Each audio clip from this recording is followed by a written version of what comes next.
Hello students, welcome to another video lecture of biology class. So our today's topic is classification of enzymes. উৎসেচকের শ্রেণীবিভাগ। এর আগেও আমরা দুটো টাইপসের এনজাইম পড়ে এসেছি। One on the basis of site of action of enzyme, that is endoenzyme and ectoenzyme, and another one is on the basis of chemical nature of enzymes, that is simple enzyme and conjugated enzyme.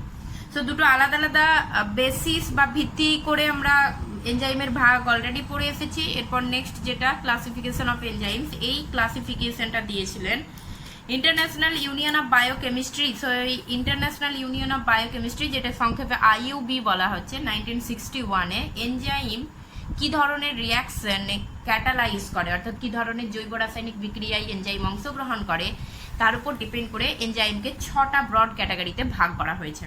So according to International Union of Biochemistry, IUB, enzymes can be classified into 6 classes on the basis of the nature of reaction. কি ধরনের জৈব রাসায়নিক বিক্রিয়াকে catalyse করছে বা কি ধরনের জৈব রাসায়নিক বিক্রিয়ায় অংশগ্রহণ করছে তার উপর ডিপেন্ড করে যত এনজাইম রয়েছে সমস্ত এনজাইমকে টোটাল 6টা ক্যাটাগরিতে ভাগ করা হয়েছে। সেই 6টা ক্যাটাগরি কি কি? The first one is oxidoreductase. So প্রথম যে ক্যাটাগরিটা আছে সেটা হচ্ছে অক্সিডোরিডাকটেজ। অ্যান্ড অক্সিডোরিডাকটেজের ডেফিনেশন জানার আগে এখানে আমরা একটা জেনারেল ইকুয়েশন সম্পর্কে বলবো। তো জেনারেল ইকুয়েশনটা কি? অক্সিডোরিডাকটেজের জেনারেল ইকুয়েশনটা কি না, এটা হচ্ছে অক্সিডোরিডাকটেজের general equation. So AH plus B, এখান থেকে A প্লাস BH হচ্ছে। কিভাবে হচ্ছে দেখাই। তাহলে এখানে দুটো আলাদা আলাদা সাবস্ট্রেট আছে, একটা সাবস্ট্রেট হচ্ছে A আর অপর সাবস্ট্রেটটা হচ্ছে বি।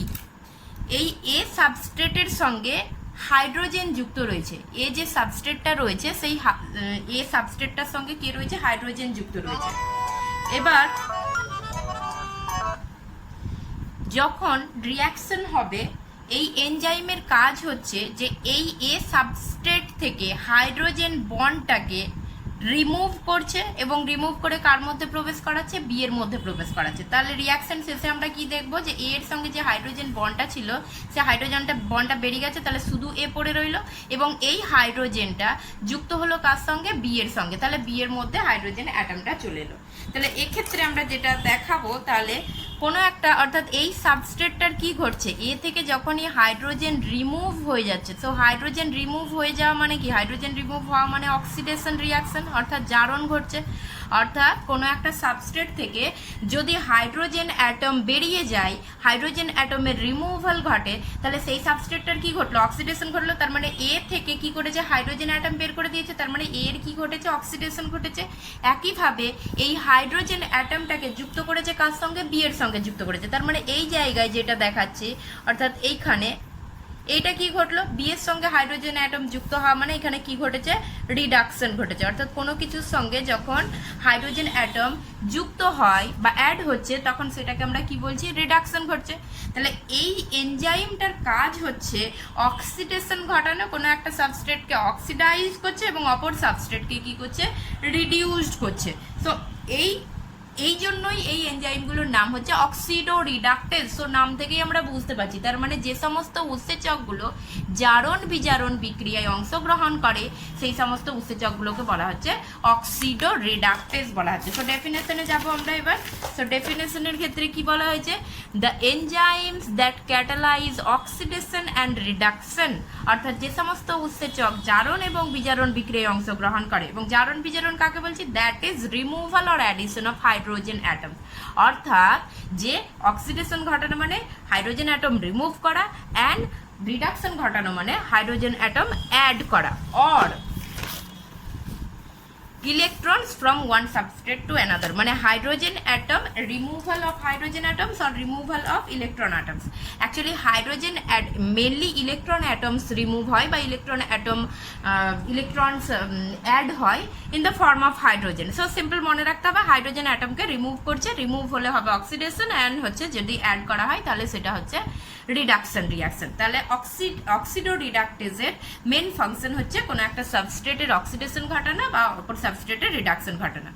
এক্সাম্পল কি রয়েছে? এক্সাম্পল এখানে আমরা ক্রেবস সাইকেল থেকে একটা এক্সাম্পল নিয়েছি। সো রেসপিরেশনের যে ক্রেবস সাইকেল সেখান থেকে একটা এক্সাম্পল নিয়েছি। সো এই একটা রিয়াকশন, এখানে সাবস্ট্রেট হচ্ছে পাইরুভেট। এই পাইরুভেট থেকে এই এনজাইমের নাম পাইরুভেট ডিহাইড্রোজিনেজ। সো পাইরুভেট থেকে পাইরুভেট ডিহাইড্রোজিনেজ এনজাইম হাইড্রোজেনকে রিমুভ করছে, তার মানে পাইরুভেট কি হচ্ছে? অক্সিডাইজ হচ্ছে, এবং অক্সিডাইজ হয়ে কিসে পরিণত হচ্ছে? Acetyl CoA. তার মানে এই জায়গায় যেটা ঘটছে, পাইরুভেট থেকে যে অ্যাসিটাইল কোয়ে তৈরি হচ্ছে, this is the oxidation reaction, যেখানে পাইরুভেট থেকে কি হয়ে যাচ্ছে? হাইড্রোজেন অ্যাটম বেরিয়ে যাচ্ছে, এবং সেই হাইড্রোজেন অ্যাটম বেরিয়ে গিয়ে কি তৈরি হচ্ছে? অ্যাসিটাইল কোয়ে তৈরি হচ্ছে। এবং এই যে পাইরুভেট থেকে যে হাইড্রোজেন অ্যাটম যেটা বেরিয়ে গেল, সে বেরিয়ে যাওয়ার পর সেই হাইড্রোজেন অ্যাটমটা যুক্ত হবে কার সঙ্গে? এনএডির সঙ্গে যুক্ত হবে। অ্যান্ড এনএডির সঙ্গে যুক্ত হওয়ার ফলে এনএডি কিসে পরিণত হয়ে যাচ্ছে? NaDH2 তে পরিণত হচ্ছে। সো এখানে যেটা ঘটছে সেটা হচ্ছে রিডাকশন রিয়াকশন। এনএডি এর আগে আমরা পড়িয়ে এসেছিলাম যে এনএডি হচ্ছে এক ধরনের কোফ্যাক্টর, কো এনজাইম রূপে কাজ করে। সো কো এনজাইম রূপে এখানে পাইরুভেট ডিহাইড্রোজিনেজ এই এনজাইমের কো এনজাইম রূপে কাজ করছে, এবং এই এনজাইম যখন পাইরুভেট থেকে হাইড্রোজেনটাকে রিমুভ করছে, সেই হাইড্রোজেনটা গিয়ে যুক্ত হচ্ছে কার সঙ্গে? এনএডির সঙ্গে। ফলে এনএডি কি হয়ে যাচ্ছে? রিডিউস হয়ে যাচ্ছে। রিডিউস হয়ে NaDH2 তৈরি করলো, এবং পাইরুভেট থেকে যেহেতু হাইড্রোজেন বেরিয়ে গেল, সেই জন্য পাইরুভেট অ্যাসিটাইল কোয়েতে পরিণত হয়ে গেল। এখানে এই অক্সিডো রিডাকটেজ যে এনজাইমগুলো রয়েছে, সেই এনজাইমগুলো সাধারণত নামগুলো ডিহাইড্রোজিনেজ এইরকম ধরনের হয়। যেহেতু ডিহাইড্রোজিনেজ কথাটার মানেই হচ্ছে, ডি কথাটার মানে হচ্ছে রিমুভাল, অর্থাৎ যেহেতু হাইড্রোজেন রিমুভ হয়েছে সেই জন্য ডিহাইড্রোজিনেজ, বা অনেক সময় এনজাইমগুলোর নাম রিডাকটেজ হয়। অক্সিডো রিডাকটেজ যে এনজাইম, তা সেগুলো চিনতে পারবো আমরা এনজাইমের নাম দেখে। যে সমস্ত এনজাইমগুলোর নামের শেষে ডিহাইড্রোজিনেজ বা রিডাকটেজ আছে, সেই এনজাইমগুলো অক্সিডো রিডাকটেজের আন্ডারে পড়বে। নেক্সট যে ক্যাটাগরি আছে, that is transferase. So again transferase এই নামটা দেখেই আমরা বুঝতে পারছি যে কিছু ট্রান্সফার করবে, কোনো কিছু ট্রান্সফার করবে। সো এর একটা যদি জেনারেল ইকুয়েশন আমরা দেখাই, তাহলে জেনারেল ইকুয়েশন হয়ে যাবে এখানে এইরকম ধরনের একটা ইকুয়েশন আসবে, জেনারেল ইকুয়েশন।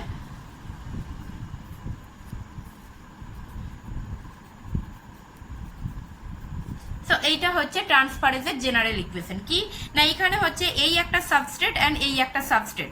তাহলে এই সাবস্ট্রেটের সঙ্গে এ সাবস্ট্রেটের সঙ্গে কোনো একটা গ্রুপ যুক্ত আছে, যে গ্রুপটার নাম B. So B group, it may be phosphate group, it may be amino group, it may be sulphur group.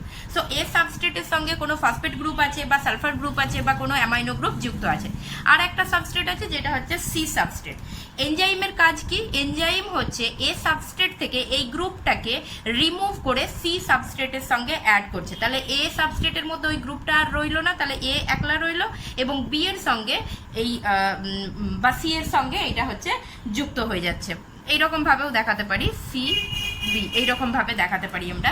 So এইভাবে টোটালটা ঘটছে। সো এখানে তাহলে ট্রান্সফারেজ মানে হচ্ছে কোনো কিছু ট্রান্সফার করা। তো ডেফিনেশন কি হবে? ডেফিনেশন হবে the enzymes that catalyzes the transfer of functional group such as phosphate group, amino group, sulfur group, etc. from one compound to another is called transferase.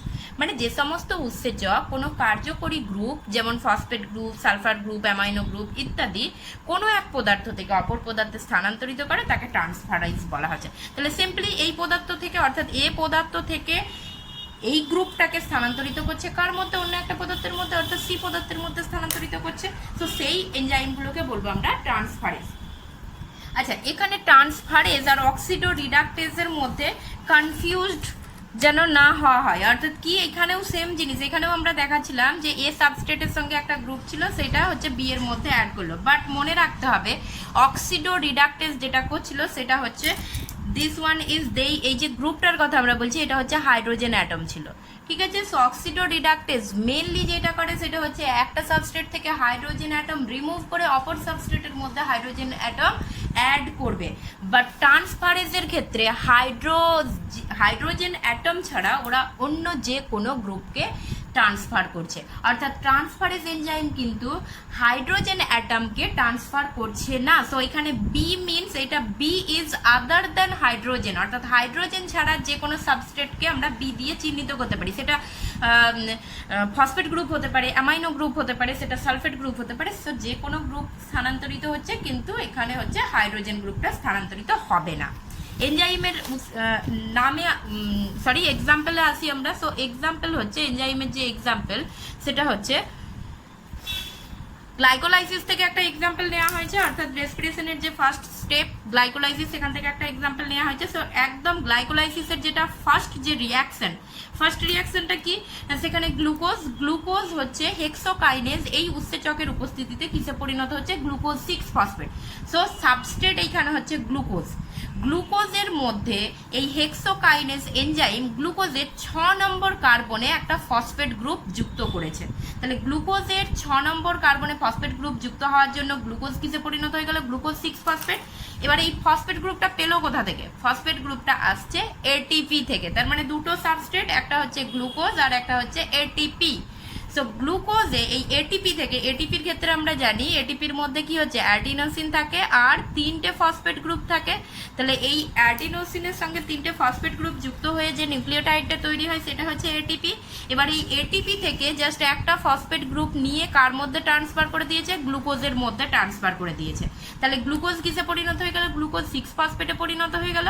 আর এর মধ্যে এটিপির মধ্যে কি পড়ে রইল, দুটো ফসফেট গ্রুপ পড়ে রইল। তাহলে দুটো ফসফেট গ্রুপ পড়ে থাকলে এটিপি কিসে পরিণত হয়ে গেল, এডিপিতে, অ্যাডিনোসিন ডাইফসফেট। অর্থাৎ দুটো ফসফেট গ্রুপ আছে, সেই জন্য এটা হয়ে গেল অ্যাডিনোসিন ডাইফসফেট। সো ট্রান্সফারেন্স সেটাই করে, একটা সাবস্ট্রেট থেকে কোনো গ্রুপ, সেটা ফাংশনাল গ্রুপ হিসেবে সেটা ফসফেট গ্রুপ হতে পারে, অ্যামাইনো গ্রুপ হতে পারে বা সালফেট গ্রুপ হতে পারে। সো একটা সাবস্ট্রেট থেকে গ্রুপ ট্রান্সফার করে অন্য সাবস্ট্রেটের মধ্যে স্থানান্তরিত করছে বা ট্রান্সফার করছে, সেটাই হচ্ছে ট্রান্সফারেজ উৎসেচকের কাজ।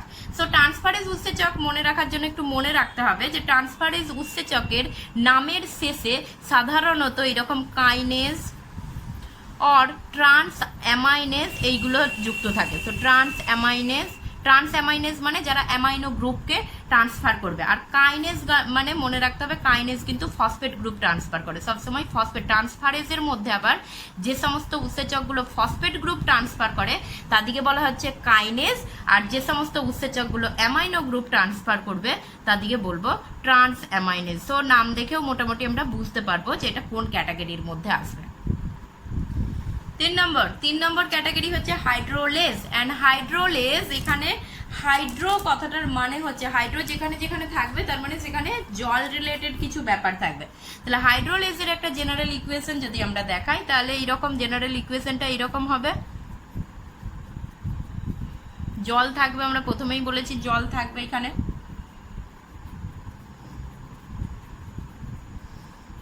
এই একটা জেনারেল ইকুয়েশন হচ্ছে।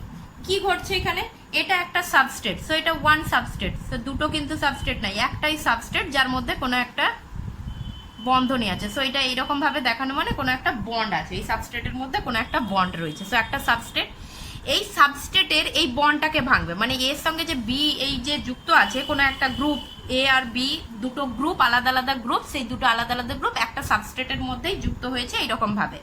সো এখানে একটা সাবস্ট্রেটের বন্ডটাকে ভাঙছে, বন্ডটাকে ভাঙতে কাকে দরকার পড়বে, বন্ডটাকে ভাঙতে দরকার পড়ছে কাকে, ওয়াটারকে দরকার পড়ছে। অর্থাৎ জলের উপস্থিতিতে কোনো সাবস্ট্রেটের মধ্যে উপস্থিত কোনো বন্ধনীকে ভাঙবে। ভেঙে কি করছে, তাহলে এ আর বি যদি ভেঙে যায়, এ আলাদা হয়ে গেল, বি আলাদা হয়ে গেল, এবং এই জলটার কি হয়ে যায়, জলটা আবার ভেঙে যাচ্ছে, জলটা ভেঙে গিয়ে কি তৈরি করবে, এইচ আর ও এইচ তৈরি করবে জলটা ভেঙে গিয়ে। তাহলে এর সঙ্গে এইচ যুক্ত হয়ে গেল, বি এর সঙ্গে কি হয়ে গেল, ও এইচ যুক্ত হয়ে গেল। তো আবার একবার বলি যে এই একটা পুরোটা একটা সাবস্ট্রেট, এই সাবস্ট্রেটের মধ্যে কোনো একটা বন্ড রয়েছে, এই বন্ডটাকে ভাঙার জন্য এনজাইম জল ইউজ করবে। সো ওয়াটার ইউজ করছে, ওয়াটারের উপস্থিতিতে সাবস্ট্রেটের বন্ড ভাঙছে এবং ওয়াটারটা নিজে বিয়োজিত হয়ে যায়, বিয়োজিত হয়ে হাইড্রোজেন এবং হাইড্রক্সিল গ্রুপে বিয়োজিত হয়ে যাচ্ছে। সো যখন সাবস্ট্রেটের মধ্যে বন্ড ভেঙে গেল, দিয়ে সাবস্ট্রেটের দুটো গ্রুপ পৃথক হয়ে গেল, একটা গ্রুপের সঙ্গে ওয়াটারের এইচ যুক্ত হয়ে যাবে, অপর গ্রুপের সঙ্গে ওয়াটারের হাইড্রক্সিল গ্রুপটা যুক্ত হয়ে যাবে এবং এইরকম দুটো প্রোডাক্টে পরিণত হয়ে যাবে, দুটো আলাদা আলাদা প্রোডাক্টে পরিণত হয়ে যাবে। তো সেই উৎসেচকটাকে বলবো আমরা হাইড্রোলেজ। তাহলে উৎসেচক, এই হাইড্রোলেজের হচ্ছে ডেফিনেশন কি হবে না, the enzyme that catalyse the breakdown of substrate by addition of water is called hydrolase. যে সমস্ত উৎসেচক জলের উপস্থিতিতে সাবস্ট্রেট অণুকে ভাঙে বা আর্দ্র বিশ্লেষণ ঘটায়, আর্দ্র বিশ্লেষণ মানে যেখানে অ্যাকচুয়ালি জলের উপস্থিতিতে যেখানে ব্রেকডাউন হবে বা ভাঙন হবে সেটাকেই বলা হয় আর্দ্র বিশ্লেষণ, সেই সমস্ত উৎসেচকগুলোকে বলা হচ্ছে হাইড্রোলেজ বলা হচ্ছে। এবং এই হাইড্রোজেলেজ উৎসেচকগুলোর এক্সাম্পল হচ্ছে যে ডাইজেস্টিভ এনজাইম, অর্থাৎ আমাদের যে পাচনকারী যে উৎসেচক থাকে, সো ডাইজেস্টিভ এনজাইমস, সো যে কোনো ডাইজেস্টিভ এনজাইমস অর্থাৎ আমাদের যে পাচনকারী যে উৎসেচক, অর্থাৎ আমরা যে খাদ্য খাচ্ছি সেই খাদ্যগুলো যে উৎসেচকের দ্বারা পাচিত হচ্ছে বা ডাইজেস্ট হচ্ছে, সে সমস্ত উৎসেচক কিন্তু হাইড্রোলেজের মধ্যে পড়ছে। সেখানে একটা এক্সাম্পল যেমন আমরা দিই, যেমন সুক্রোজ। সুক্রোজ হচ্ছে এক ধরনের ডাইস্যাকারাইড আমরা জানি, এবং এই ডাইস্যাকারাইডটা তৈরি হয় কি দিয়ে? দুটো মনোস্যাকারাইড দিয়ে, এক অণু গ্লুকোজ এবং এক অণু ফ্রুক্টোজ যুক্ত হয়, যুক্ত হয়ে কি তৈরি করে? সুক্রোজ তৈরি করে। এবং এই যখন এক অণু গ্লুকোজ আর এক অণু ফ্রুক্টোজ যুক্ত হচ্ছে কিসের মাধ্যমে? না গ্লাইকোসাইডিক বন্ডের মাধ্যমে। সো আমরা ডাইস্যাকারাইড পড়তে গিয়ে পড়িয়েছিলাম এইগুলো, যে গ্লাইকোসাইডিক বন্ডের মাধ্যমে এক অণু গ্লুকোজ এবং এক অণু ফ্রুক্টোজ যখন যুক্ত হয় তখন কিন্তু এক অণু জল বেরিয়ে যায়। সো সেখানে এলিমিনেশন অফ ওয়াটার ঘটে। সেই জন্য যখন সুক্রোজকে ভাঙতে হবে তখন এক অণু জল কিন্তু অ্যাড করতে হবে। তাহলে সুক্রোজ এটা হচ্ছে সাবস্ট্রেট, এনজাইমের নাম হচ্ছে সুক্রেজ, ওয়াটারের উপস্থিতিতে ভাঙছে। সো ওয়াটারের উপস্থিতিতে ভেঙে সুক্রোজকে কি তৈরি করছে? গ্লুকোজে এবং ফ্রুক্টোজে তৈরি করছে। তো যখন গ্লুকোজ এবং ফ্রুক্টোজ জয়েন হয় তখন গ্লুকোজ থেকে একটা হাইড্রোজেন মলিকিউল বেরোচ্ছে এবং ফ্রুক্টোজ থেকে OH বেরিয়ে যায়।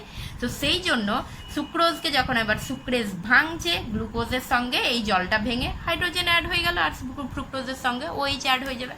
তো যে কোনো যে ডাইজেস্টিভ এনজাইম আছে সেগুলো কিন্তু এই হাইড্রোলেজের আন্ডারে পড়বে। এটা থার্ড ক্যাটাগরি গেল।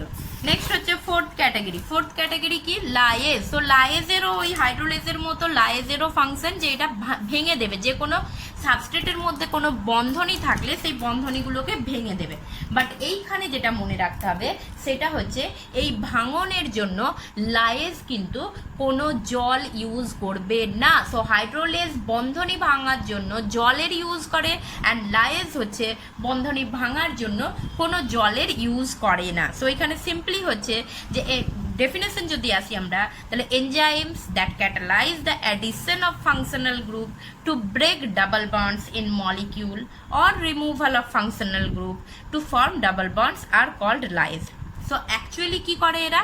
না যে সমস্ত উৎসেচকগুলো কোনো সাবস্ট্রেটে কোনো একটা গ্রুপ অ্যাড করছে, যার ফলে কি হচ্ছে? ওই সাবস্ট্রেটের মধ্যে কোনো দ্বিবন্ধনী বা ডাবল বন্ড ভাঙছে। আবার না হলে কি হতে পারে? যে কোনো কার্যকরী গ্রুপ কি করছে? অপসারণ করছে, এবং যার মাধ্যমে ওই সাবস্ট্রেটের দ্বিবন্ধনীটাকে সৃষ্টি করছে, সাবস্ট্রেটের মধ্যে দ্বিবন্ধনী সৃষ্টি করছে, তাকে বলা হচ্ছে লাইজ। আমি খুব সিম্পলিভাবে যদি আবার বলি তাহলে সেখানে হচ্ছে যে একটা সাবস্ট্রেট আছে, সেই সাবস্ট্রেটের বন্ধনী ভাঙবে। সাবস্ট্রেটের মধ্যে যে বন্ড রয়েছে সেটা কার্বন কার্বন বন্ড হতে পারে, কার্বন সালফার বন্ড হতে পারে, কার্বন নাইট্রোজেন বন্ড হতে পারে। সো এই সমস্ত বন্ডগুলোকে কি করবে? ভাঙবে। কিন্তু এই ভাঙনের জন্য এরা হাইড্রোলেজের মতো কোনো জলের দরকার পড়ছে না। সো জলের অনুপস্থিতিতে, সো এখানে মনে রাখতে হবে যে উইদাউট হেল্প অফ ওয়াটার, কোনো জলের হেল্প নেবে না, উইদাউট হেল্প অফ ওয়াটার বা ইন অ্যাবসেন্স অফ ওয়াটার, যে হাইড্রোলাইসিস যে ব্রেকডাউনটা ঘটবে সেটা ইন অ্যাবসেন্স অফ ওয়াটার ঘটবে। अगेन গ্লাইকোলাইসিস থেকে আমরা এক্সাম্পল নিয়েছি। গ্লাইকোলাইসিস থেকে যে এক্সাম্পলটা নেওয়া হয়েছে সেটা হচ্ছে ফ্রুক্টোজ 1,6-বিসফসফেট। এইটা একটা সাবস্ট্রেট, ফ্রুক্টোজ 1,6-বিসফসফেট। এটা অ্যালডোলেজের উপস্থিতিতে এর মধ্যে যে কার্বন কার্বন বন্ডটা রয়েছে সেই কার্বন কার্বন বন্ড ভাঙবে। কোনো ওয়াটার কিন্তু লাগছে না। সো কার্বন কার্বন বন্ড, এই ফ্রুক্টোজ 1,6-বিসফসফেটের মধ্যে যে কার্বন কার্বন বন্ড রয়েছে সে কার্বন কার্বন বন্ড ভেঙে দুটো প্রোডাক্ট তৈরি করছে। একটা হচ্ছে গ্লিসারঅ্যালডিহাইড 3-ফসফেট প্লাস ডিহাইড্রক্সি অ্যাসিটোন ফসফেট। তার মানে গ্লিসারঅ্যালডিহাইড 3-ফসফেট আর ডিহাইড্রক্সি অ্যাসিটোন ফসফেট যুক্ত হয়ে তৈরি করে ফ্রুক্টোজ 1,6-বিসফসফেট।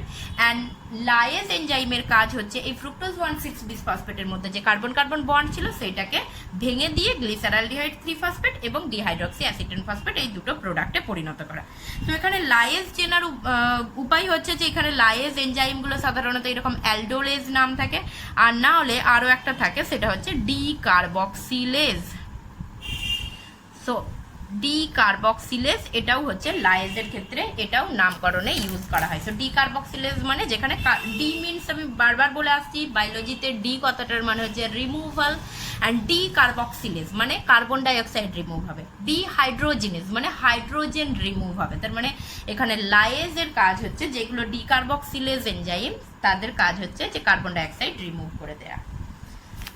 ফিফথ নাম্বার অফ যে এনজাইমটা রয়েছে that is the isomerase. And isomerase এটা খুব ইজি একটা এনজাইম, এখানে নাম শুনেই আমরা বুঝতে পারছি আইসোমারেজেস বা আইসোমারেজেস অ্যাকচুয়ালি প্লুরাল ফর্মে বলছি, যারা আইসোমারাইজেশন রিয়াকশনে সাহায্য করবে। আইসোমারাইজেশন রিয়াকশন মানে কি? আইসোমারাইজেশন রিয়াকশন মানে যেখানে হচ্ছে আইসোমার ফর্মেশন হবে। আইসোমার মানে আমরা পড়ে এসেছি আগে যে আইসোমার হচ্ছে জাস্ট একই কম্পাউন্ডের, তাদের মধ্যে জাস্ট মলিকিউলার অ্যারেঞ্জমেন্টটা ভিন্ন হবে, অর্থাৎ তাদের যে অ্যাটমিক অ্যারেঞ্জমেন্ট বা মলিকিউলার যে অ্যারেঞ্জমেন্ট সেটা ভিন্ন হবে। তাহলে আইসোমার যে সমস্ত এনজাইম গঠন করে তাকে বলা হচ্ছে আইসোমারেজ।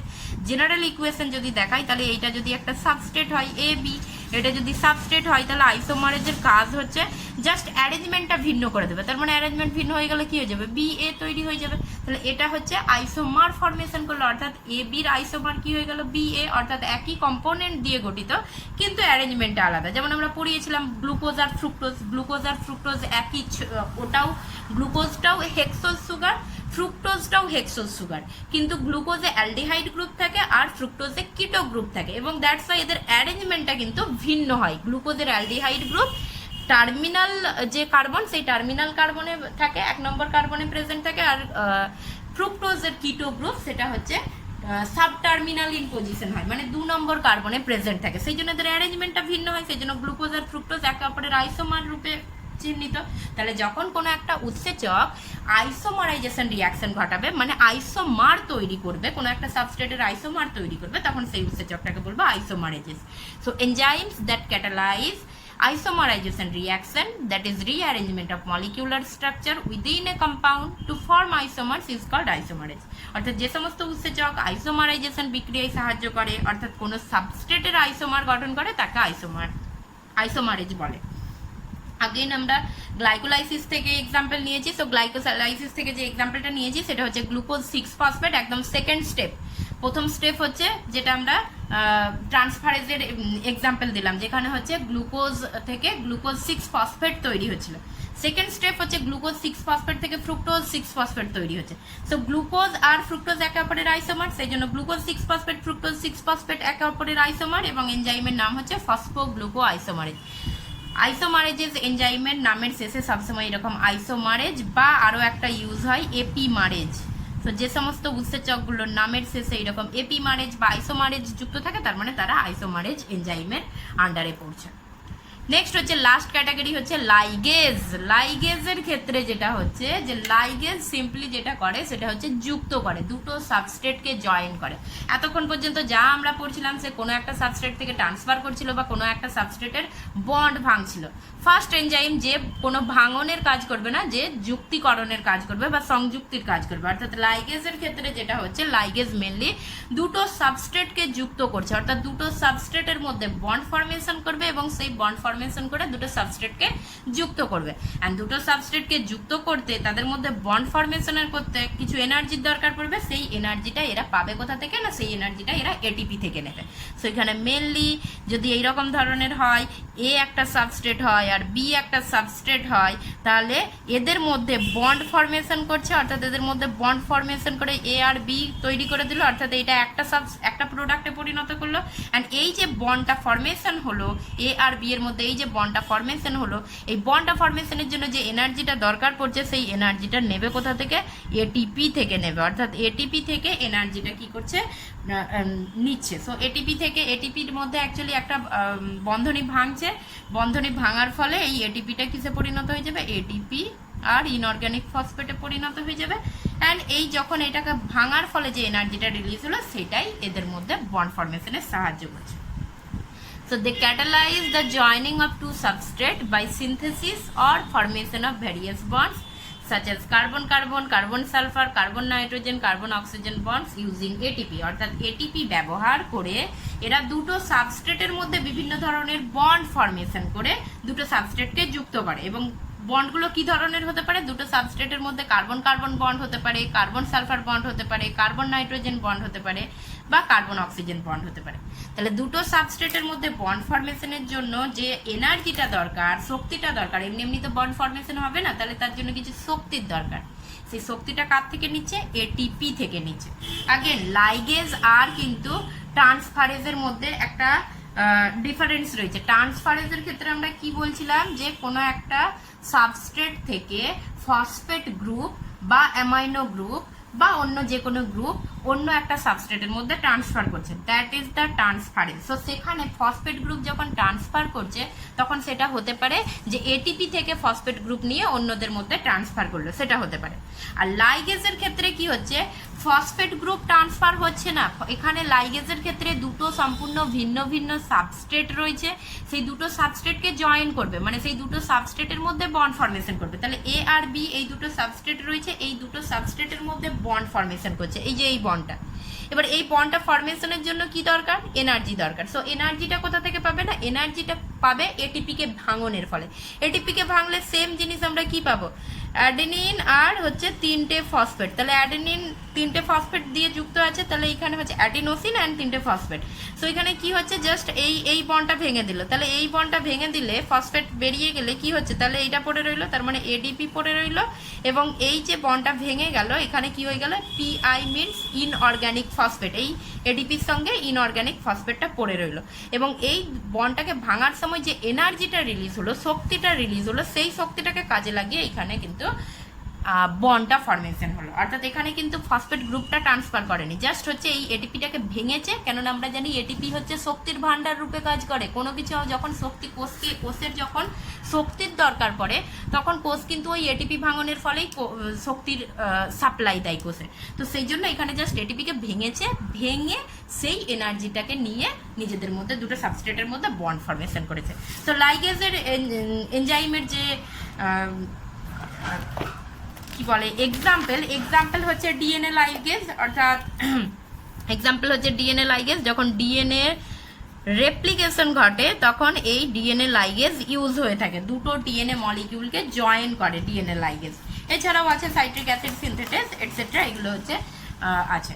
আচ্ছা, এখানে যে ক্লাসিফিকেশনটা যেটা পড়ানো হয়েছে সেটা কিন্তু একদম সিকোয়েন্স ওয়াইজই মনে রাখতে হবে। যেমন প্রথমে অক্সিডো রিডাকটেস 1 নম্বর, 2 নম্বর হচ্ছে ট্রান্সফারেজ, 3 নম্বর হচ্ছে হাইড্রোলেজেস, 4 নম্বর হচ্ছে লায়েজ, 5 নম্বর হচ্ছে আইসোমারেজ অ্যান্ড 6 নম্বর হচ্ছে লাইগেজ। সো এইগুলো কিন্তু এইরকম সিকোয়েন্সিয়ালি কিন্তু মনে রাখতে হবে। সো সিকোয়েন্সিয়ালি মনে রাখার জন্য আমি একটা নিমোনিক্স বলে দিচ্ছি।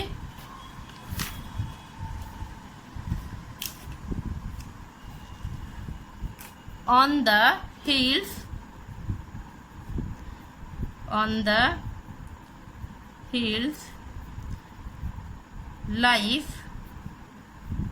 life is lightened.